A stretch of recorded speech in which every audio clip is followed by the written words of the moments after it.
Hi friends, మనం ఎప్పుడైనా సరే హోటల్కి కానీ రెస్టారెంట్కి కానీ వెళ్ళినప్పుడు వాళ్ళు చేసే రసం టేస్ట్ అనేది మనం ఇంట్లో చేసుకునే దానికంటే చాలా డిఫరెంట్గా అండ్ టేస్టీగా ఉంటుంది.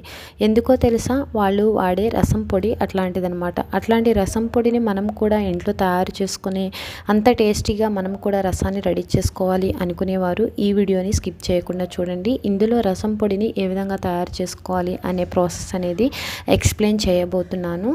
మనం సింపుల్గా ఇంట్లో ఉండే ఇంగ్రీడియంట్స్తోనే ఇలా టేస్టీగా రసం పొడిని తయారు చేసుకోవచ్చు. ఇది 30 రోజుల వరకు మనం ఎయిటెడ్ కంటైనర్ జార్లో స్టోర్ చేసుకుంటే మాత్రం ఫ్రెష్గా ఉంటుంది అండ్ టేస్ట్ కూడా మారదు.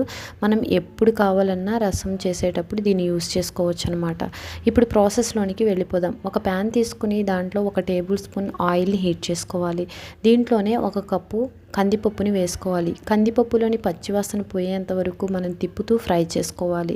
ఇది దోరగా వేగేంత వరకు మనం వేయించుకోవాలన్నమాట. అన్ని ఇంగ్రీడియంట్స్ కూడా ఇవి పచ్చివాసన పోయిన తర్వాత మనం ఇప్పుడు దీంట్లోకి 1 కప్పు ధనియాలను వేసుకోవాలి. ఈ ధనియాలతో పాటు మనం ఎండుమిర్చిని వేసుకోవాలండి. 10 నుండి 12 వరకు వేసుకోవాలి. నేను చెప్పే కొలతలు అనేది 1 కప్పు తీసుకుంటున్నాను. మీరు ఎక్కువ క్వాంటిటీలో వేసుకుంటే ఆ మెజర్మెంట్స్ అనేది అడ్జస్ట్ చేసుకోవాలి.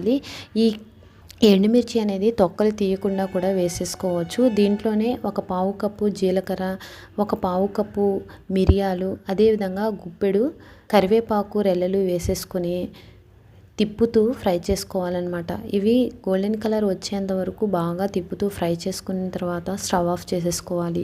ఇవి పూర్తిగా చల్లారిన తర్వాత మనం ఒక మిక్సర్ జార్లోకి అనేది వీటిని ట్రాన్స్ఫర్ చేసుకోవాలి.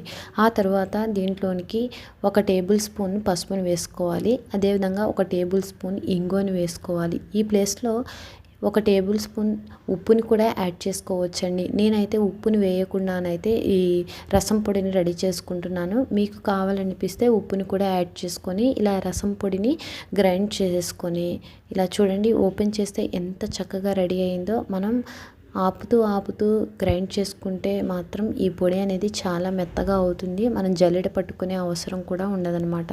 దీనిని ఇప్పుడు శుభ్రంగా కడిగి ఎండబెట్టుకున్న ఒక ఎయిటెడ్ కంటైనర్ జార్ తీసుకొని దాంట్లోనే స్టోర్ చేసుకోవాలండి. ఇలా స్టోర్ చేసుకుంటే మాత్రం మనకి ఒక 30 డేస్ వరకు దీని స్మెల్ పోకుండా అంతే టేస్ట్తో ఉంటుందన్నమాట.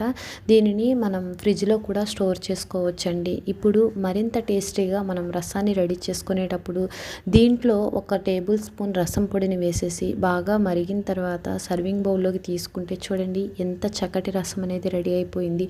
ఇంత టేస్టీగా మీరు కూడా ఇంట్లో ఉండే వాళ్ళకి చేసి పెట్టాలి. ఈ సింపుల్ వేలో ఈ రసం పొడిని తయారు చేసేసి ఎప్పుడు రసం చేసినా దాన్ని వేసి చేయండి, చాలా బాగుంటుంది అనమాట.